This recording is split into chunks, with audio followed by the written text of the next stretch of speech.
नमस्कार मित्रांनो, आजच्या व्हिडिओमध्ये आपण महाराष्ट्रातील एस.टी. प्रवाशांसाठी 1 ऑगस्टपासून लागू होणाऱ्या एका महत्त्वाच्या नियमाबद्दल जाणून घेणार आहोत. तर त्यामुळे हा व्हिडिओ शेवटपर्यंत नक्की पहा. सर्वप्रथम एक गोष्ट स्पष्ट करून घेऊया. सोशल मीडियावर अनेक ठिकाणी असा दावा केला जात आहे की हे कार्ड नसेल तर एस.टीमध्ये बसताच येणार नाही. पण ही माहिती पूर्णपणे बरोबर नाही. प्रत्यक्षात 1 ऑगस्टपासून सवलतीच्या दरात प्रवास करणाऱ्या काही प्रवाशांसाठी NCMC national common mobility card आवश्यक करण्यात आले आहे. म्हणजेच ज्या प्रवाशांना शासनाकडून भाड्यात सवलत मिळते त्यांच्यासाठी हा नियम लागू होतो.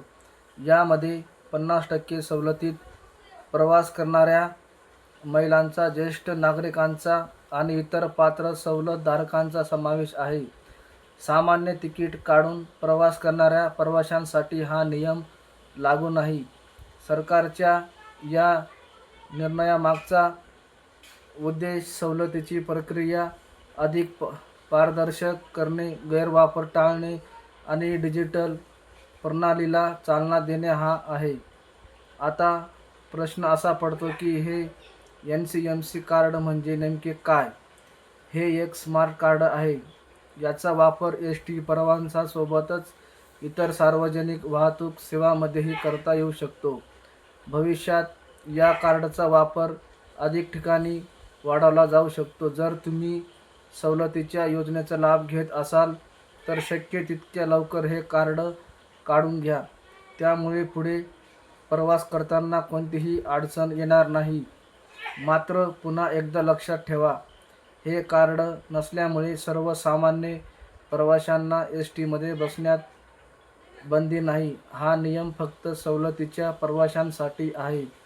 मित्रांनो, सोशल मीडियावर येणाऱ्या प्रत्येक मेसेजवर लगेच विश्वास ठेवू नका. अधिकृत माहिती तपासा आणि मगच निष्कर्ष काढा.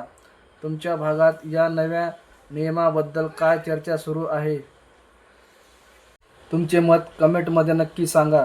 अशीच महत्त्वाची आणि विश्वासार्ह माहिती मिळवण्यासाठी व्हिडिओला लाईक करा, चॅनलला सबस्क्राईब करा आणि बेल आयकॉन दाबायला विसरू नका. धन्यवाद. पुन्हा भेटूया एका नव्या आणि महत्त्वाच्या माहितीसह.